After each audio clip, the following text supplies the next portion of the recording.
आज Doubtnut app download करें। Doubtnut पर अपने सभी गणित, रसायन विज्ञान, भौतिक विज्ञान और जीव विज्ञान के डाउट्स का करो सफाया। बस प्रश्न की फोटो खींचो, एक ही प्रश्न को क्रॉप करो और तुरंत वीडियो सोल्यूशन पाओ। अभी डाउनलोड करें। प्रश्न है कि संलग्न परिपथ में स्थायी अवस्था में ज्ञात कीजिए कि दोनों संधारित्र पर संचित आवेश, संधारित्रों के बीच का विभवांतर तथा बिंदु बी व डी के बीच का विभवांतर। तो आइए हल करते हैं इस प्रश्न को। क्योंकि हमें इधर एक संधारित्र दे रखे हैं और हम जानते हैं कि स्थायी अवस्था में संधारित्रों से धारा नहीं बहती।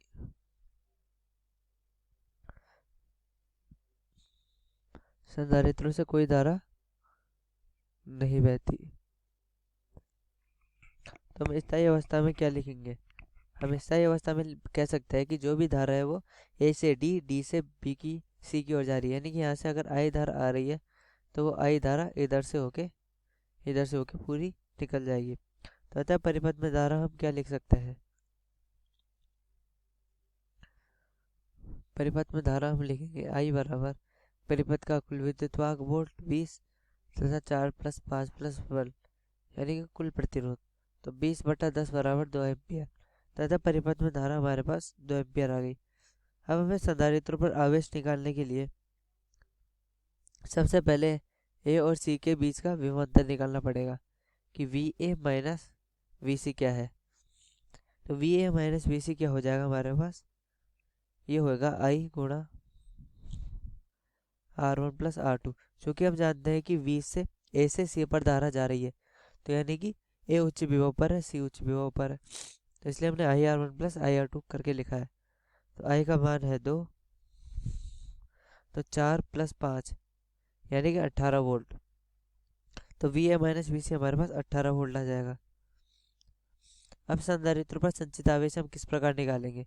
अब संधारित्र पर संचित आवेश हम जानते हैं कि दोनों संधारित्रों पर जो भी आवेश आएगा वो समान मान का होगा।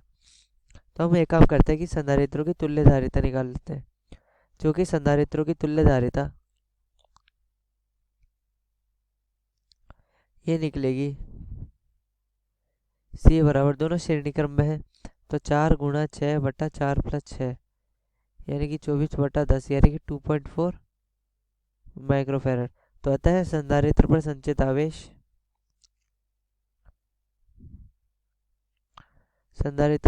आवेश कितना होगा? तो संधारित्र पर संचित आवेश हमारे पास हो जाएगा Q बराबर C × V यानी कि 2.4 × 10⁻⁻6 और V कितना है? 18। तो इस पर संचित आवेश 43.2 माइक्रोकूलम। तथा संधारित्र पर संचित आवेश 43.2 माइक्रोकूलम के बराबर है। अब हमें दोनों संधारित्र पर अलग अलग विभवांतर निकालने हैं। तो सबसे पहले निकालते हैं 4 माइक्रोफेरड के सिरों पर विभवांतर। तो वह कैसे लिखेंगे? V1 हम क्या निकालेंगे? Q/C1, क्योंकि Q का मान तो दोनों जगह सेम ही रहने वाला है, यानी कि 43.2 × 10⁻⁻6 और इसका मान है 4 × 10⁻⁻6। तो यह वोल्ट आ जाएगा 10.8 वोल्ट। और इसी प्रकार 6 माइक्रोफेरड के सिरों पर निकालते हैं कि 6 माइक्रोफेरड के सिरों पर विभवांतर। तो ये विभवांतर कैसे लिखा जाएगा? V2 बराबर Q/C2। तो 43.2 × 10⁻⁻6 बटा 6 × 10⁻⁻6, तो ये हमारे पास हो जाएगा 7.2 वोल्ट। तो अतः हमने दोनों संधारित्र के सिरों पर विभवांतर निकाल लिए हैं। अब हमें निकालना है बिंदु B और बिंदु D के मध्य विभवांतर। तो बिंदु B और बिंदु D के मध्य विभवांतर, चूँकि हमने अब इस चित्र से क्या करेंगे, हम VA माइनस VB निकालेंगे और VA माइनस VD निकालेंगे। उसके बाद जाके हम निकालते हैं। यानी सबसे पहले हम लिखेंगे VA माइनस VD, माफ कीजिएगा VB, यानी कि इन दोनों के बीच विभवांतर। तो इन दोनों के बीच में विभवांतर का क्या मान है? यानी कि 4 माइक्रोफेरड के सिरों पर विभवांतर। तो वो हमने कितना निकाला है? वो हमने निकाला है V1 के बराबर, जो कि 10.8 वोल्ट है। और हमको निकालना है VA माइनस VD का, यानी कि इस 4 ओम प्रतिरोध पे विभवांतर। तो ये कितना आ जाएगा, 4 गुना इस प्रतिरोध में धारा यानी कि 2। तो ये बराबर हो जाएगा हमारे पास 4 गुना 2 बराबर 8 वोल्ट। तो आता है, तो तो हम क्या करते हैं कि V A minus V D minus V A minus V B लिखते हैं, ताकि हम V B minus V D लिख पाए। तो होगा 10.8, ये माफ कीजिएगा,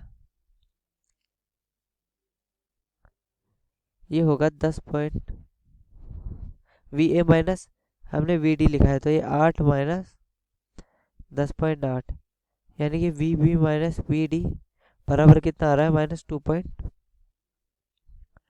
ये आ रहा है हमारे पास -2.8 वोल्ट। तो हम यहाँ से निष्कर्ष निकाल सकते हैं कि डी, बिंदु डी पर ज़्यादा विभव है, ना कि बिंदु बी के। तो बिंदु बी, तो V V D minus V भी हो सकता है, मतलब हो जाएगा 2.8 वोल्ट। तो इस प्रकार हमारा प्रश्न हल हुआ। कक्षा 6वीं से 12वीं से लेकर नीट, आईआईटी, जेई वो एडवांस के लेवल तक 1 करोड़ से ज्यादा छात्रों का भरोसा। आज ही डाउनलोड करें डाउटनेट ऐप या व्हाट्सएप करें अपने सारे डाउट्स 8400 400 400 पर।